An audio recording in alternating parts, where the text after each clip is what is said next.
Ultimate kilig ang hatid ng ilang Kapuso stars sa kanilang Valentine's Day celebration.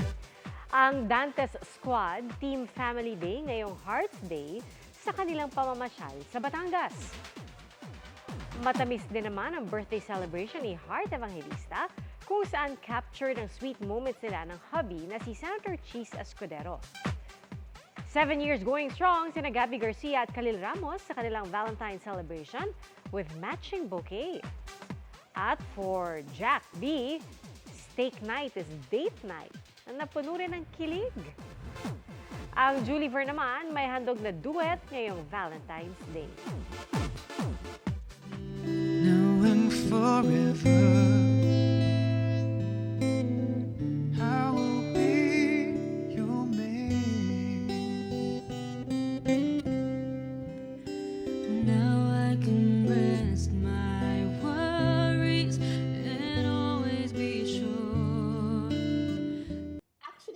Kasabay ng kanyang 53rd birthday, nagpaunlak ng exclusive interview via Zoom mula sa Amerika si Kris Aquino sa Fast Talk with Boy Abunda. Ibinahagi ni Kris ang lagay ng kanyang kalusugan.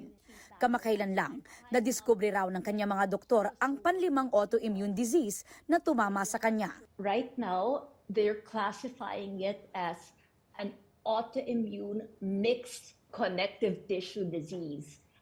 Falling under that boy is either SLE or lupus na mas kilala, or it could be rheumatoid arthritis. Ito raw ang dahilan kaya nagkaroon siya ng butterfly rash. Bukod dyan, may iba pa raw siyang sakit na nakakaapekto sa kanyang baga. It's my right lung, boy. Nakita nila na meron na akong maliliit na nodules at tama. Meron mga, parang kung ito yung lungs ko, parang may mga scratch marks kang makikita. Okay. Parang may mga sugat na.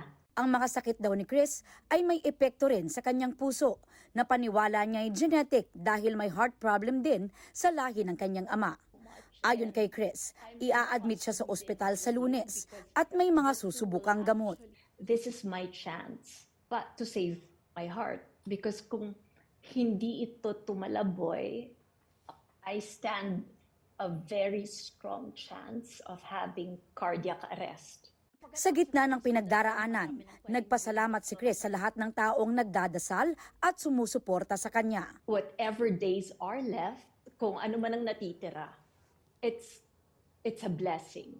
I really want to stay alive. Buhay ako ngayon and alam ko dahil tiwala ako sa dasal na kakayanin pa to. Nagpasalamat din siya sa matalik na kaibigan at sa pamunuan ng GMA Network. I want to say thank you also to you for making this happen. Thank you to Mr. Duavit and Miss Annette and everybody in GMA dahil kayo ang nagbigay sa akin ng venue para ma-explain sa mga tao kung anong nangyayari. Sabi ni Kris, gagawin niya ang lahat para humaba pa ang kanyang buhay para sa mga anak na sina Josh at Bembi. Ito po ang pangako ko sa inyo. Hindi ko kayo bibiguin dahil sumuko ako. Wala sa pananaw ko sa buhay na pwedeng sumuko. Kailangan lumaban. I refuse to die. Talagang pipilitin ko because ang next, my next chapter is to become a stage mother. Para sa GMA Integrated News, ako si Aubrey Carampel ang inyong saksi. Sasakay ka kaagad ng eroplano to be here with me.